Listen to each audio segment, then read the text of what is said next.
అందరికీ నమస్కారం. శ్రీ మనోహర్ గురూజీ వారు బ్లిస్ఫుల్ టూర్స్ అనే పేరుతో నిర్వహించే టూర్ కార్యక్రమాల్లో ఒక భాగంగా నేను నేపాల్ టూర్ వెళ్ళాను.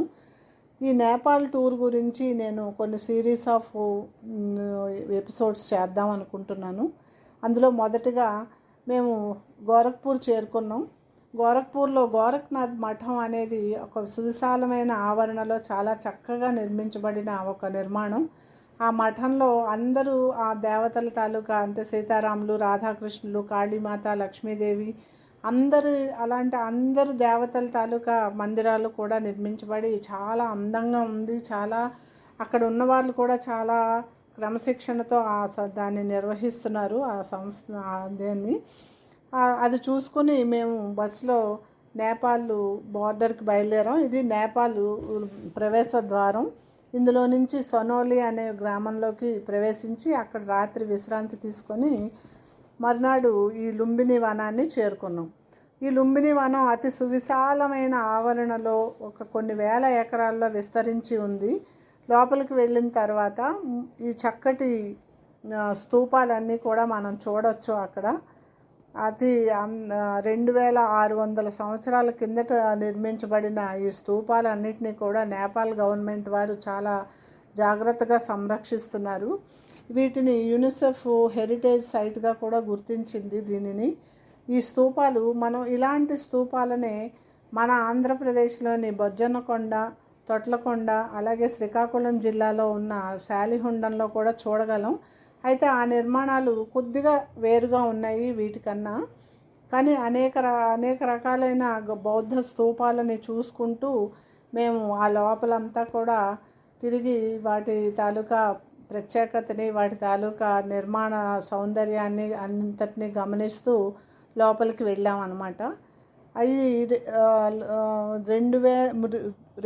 3వ శతాబ్దం బీసీ 7వ శతాబ్దం వరకు ఉన్న శిల్పాలను కూడా మనం ఉన్న నిర్మాణాలను కూడా మనం ఈ లోపల చూడవచ్చు.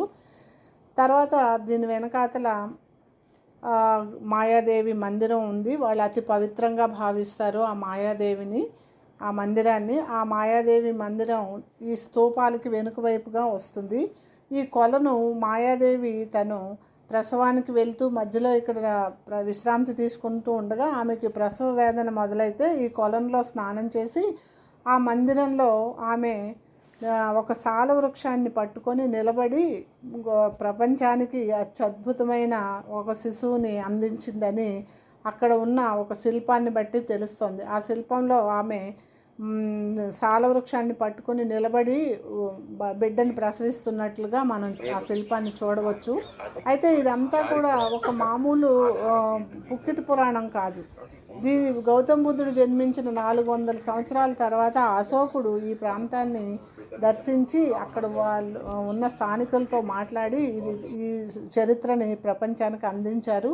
అశోకుడు ఆ ప్రాంతాన్ని దర్శించిన దానికి నిదర్శనంగా ఆ స్తంభాన్ని మనం చూడవచ్చు. అలాగే గౌతమ బుద్ధుడు ప్రవచించిన పంచశీల. అయితే ఈ బ్లిస్ఫుల్ టూర్స్ గురించి మనోహర్ గురూజీ గారి మాటల్లోనే విందాం. యాత్ర ఒక మధురమైన అనుభూతిగా మిగిలిపోతుంది. ఈ యాత్రల్లో చేయడంలో మా సంస్థ ద్వారా నిర్వహించడంలో ఒక ప్రధానమైన ఉద్దేశం ఇదేంటంటే టూర్ ఎప్పుడు టైర్డ్ సమ్గా ఉండకూడదు. టూర్ ఒక ఎలివేషన్ కావాలి. ఉన్న స్థితి నుంచి ఇంకా టూర్ నుంచి వచ్చేసరికి అద్భుతంగా ఎగురుతూ గంతుతూ ఉండేలాగా ఆ ఎనర్జీ కనీసం ఇంకొక 3 నెలలు కనిపించేలా ఉండాలి. ఆ ఉద్దేశంతోనే ఈరోజు యాత్రలు అన్నింటిలో నిర్వహించడం జరుగుతుంది.